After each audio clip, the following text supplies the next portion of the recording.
Asansol Durgapur police কমিশনারেটের ১৩তম প্রতিষ্ঠা দিবস উপলক্ষে কয়েকদিন ধরেই পুলিশ দিবস পালন করা হচ্ছে। পুলিশ দিবস উপলক্ষে শুক্রবার দুর্গাপুর ফরিদপুর ব্লকের ঝাঁঝরা ক্ষুদিরাম বসু ক্রীড়াঙ্গনে আয়োজিত হলো একদিনের মহিলা ফুটবল প্রতিযোগিতা।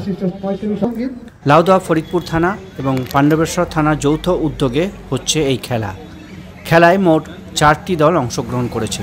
খেলাতে উপস্থিত ছিলেন ACP Andal Pintu Saha, CIB Pintu Mukherjee, Pandabeswar inspector Rahul Dev Mondal, লাউদহার ফরিদপুর থানার ওসি বিজয় দলপতি, বিধায়ক নরেন্দ্রনাথ চক্রবর্তী, ফরিদপুর ব্লকের বিদ্যুৎ কর্মাধ্যক্ষ সুজিত মুখার্জি, সমিতির সভাপতি কল্যাণ সোমণ্ডল প্রমুখ।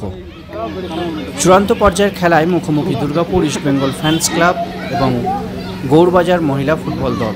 চূড়ান্ত পর্যায়ের খেলায় দুর্গাপুর ইস্টবেঙ্গল ফ্যান ক্লাব ৩-০ গোলে জয়লাভ করে।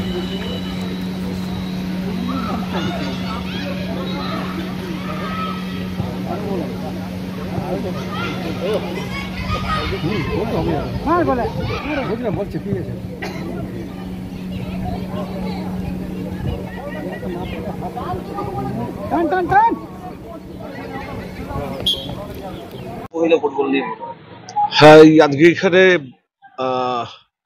ঝাঁঝরা ক্ষুদিরাম স্টেডিয়ামে পাণ্ডবেশ্বর থানা এবং ফরিদপুর থানার পরিচালনায় একটা মহিলা টুর্নামেন্টের আয়োজন করা হয়েছে, ফুটবল টুর্নামেন্টের। আমরা চাই আমাদের এই এলাকাগুলোতে মহিলা ফুটবলের প্রসার ঘটুক, দিকে দিকে মহিলারা বিভিন্ন খেলাধুলায় অগ্রণী ভূমিকা নিচ্ছে। তো এই অঞ্চলে ফুটবলটা মোটামুটি একটা জনপ্রিয় খেলা, সেই হিসাবেই এই খেলাটাকে তুলে ধরার জন্য আমাদের যে আসানসোল দুর্গাপুর পুলিশ কমিশনারেটের রেজিং উইক চলছে 6 তারিখ পর্যন্ত, 7 তারিখ পর্যন্ত, তারই অঙ্গ হিসাবে আজকে আমরা এখানে একটা অর্গানাইজ করেছি পাণ্ডবেশ্বর এবং আমাদের ফরিদপুর থানার পক্ষ থেকে।